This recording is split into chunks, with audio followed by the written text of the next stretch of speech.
Assalamualaikum warahmatullahi wabarakatuh. Halo Bares Dayana, perkenalkan nami Abi Luxminuni Saniti Salapande.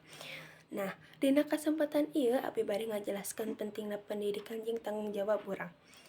Hadirin anu dipikah hormat, dina kesempatan ieu sim kuring bade ngadugikeun sakalimah dua kalimah ngeunaan hiji hal anu kacida pentingna dina kahirupan urang. Nyaeta pendidikan anu dirojong ku kasadaran lingkungan. Pendidikan teh mangrupa jalan panto gerbang pikeun muka jendela dunia. Ku diajar, urang jadi pinter. Urang jadi miboga ilmu pengaweruh sarta urang bisa ngahontal cita-cita.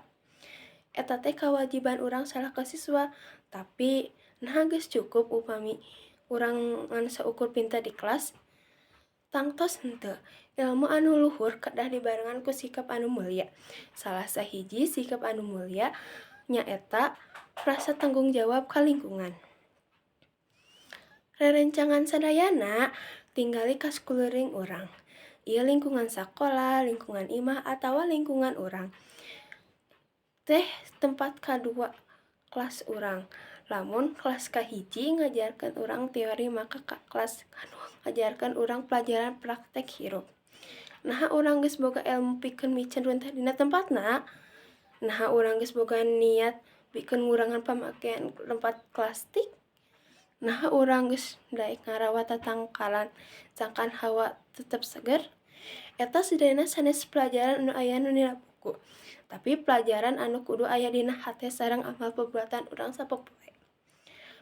Pendidikan anu sabenernya nyaeta anu ngajarkeun urang yen ngaruksak lingkungan teh saruana ngaruksak masa depan urang sorangan. Eta teh lalawanan tina ilmu anu geus urang kawentar. Ku kituna, hayu sami-sami jadikeun urang minangka pelajar anu pinter dina ilmu serta cager dina lampah.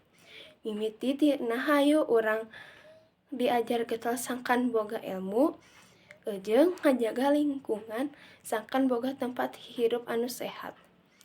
Ku kituna, urang bakal jadi generasi anu henteu ngan ukur mawa parobahan ku dunia, tapi oge ngamumule jeung miara dunia ku kitu kapihatur. Sakitu anu pihatur hapunten bilih aya saur anu kirang marenah kanu mana. Wassalamualaikum warahmatullahi wabarakatuh.